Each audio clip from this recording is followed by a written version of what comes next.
तो मैंने उनका साथ छोड़ दिया, तो क्या किया, मेरे चैनल पर स्ट्राइक मार दिए। दोस्तों स्वागत है आपका हमारे YouTube चैनल फैक्ट हब पे।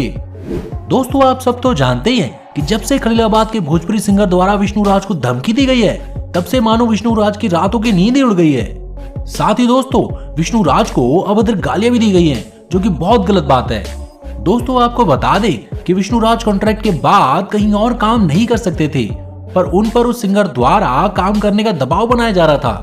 अंत में जब बात नहीं बनी तो उस सिंगर ने विष्णु राज को धमकी तो दी ही, पर साथ में उनके और उनके संबंधित चैनलों पर स्ट्राइक भी दे दिया गया, जो कि एक शर्मनाक बात है। अरे भाई, जब आपको विष्णु राज से इतनी परेशानी थी तो बातचीत करके मामले को सॉर्ट आउट कर लेते, पर नहीं, आपको तो यह कांड करना था। जिन लोगों को नहीं पता तो हम उन्हें बता दें कि उस सिंगर द्वारा इनके कई चैनलों पर यह बोलकर स्ट्राइक दे दिए गए कि विष्णु राज ने इनके कंटेंट का दुरुपयोग किया है। पर दोस्तों सच बात तो यह है कि विष्णु राज और हैप्पी यात्रा के चैनल पर उस सिंगर के गाने केवल प्रमोशन के लिए डाले जाते थे, जो कि आज उनके जी का जंजाल बन गया है। अब देखो दोस्तों, ये सब जानने के बाद हमको भी बहुत बुरा लगा कि किसी का अच्छा करने निकले थे पर अपना ही बुरा हो गया, क्योंकि उस सिंगर के स्ट्राइक के बाद विष्णु राज और उनके कुछ संबंधित चैनल अब डिलीट होने की कगार पे हैं।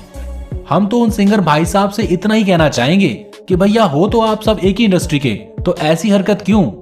आप तो ऐसे फेमस हो, पर इस हरकत के बाद शायद आपके फॉलोअर्स पे भी फर्क पड़े, क्योंकि वो भी पूछ रहे होंगे कि कल तक जो आपके साथ इतने अच्छे से घुमा करता था, आज आपने उसी के साथ ऐसा क्यों किया? किसी व्यक्ति को एक चैनल खड़ा करने में सालों लग जाते हैं, तब जाकर वो चैनल काम करने योग्य बनता है, पर आपने एक बार में ही स्ट्राइक देकर कई सालों की मेहनत को खराब कर दिया। अगर आप में अभी भी थोड़ी बहुत अच्छाई बाकी है तो कृपया करके सारे स्ट्राइक को वापस ले लीजिए और प्यार मोहब्बत से सारे प्रॉब्लम को सॉर्ट आउट कर लें, क्योंकि भविष्य में घूम फिर के आपको एक दूसरे की मदद चाहिए ही होगी।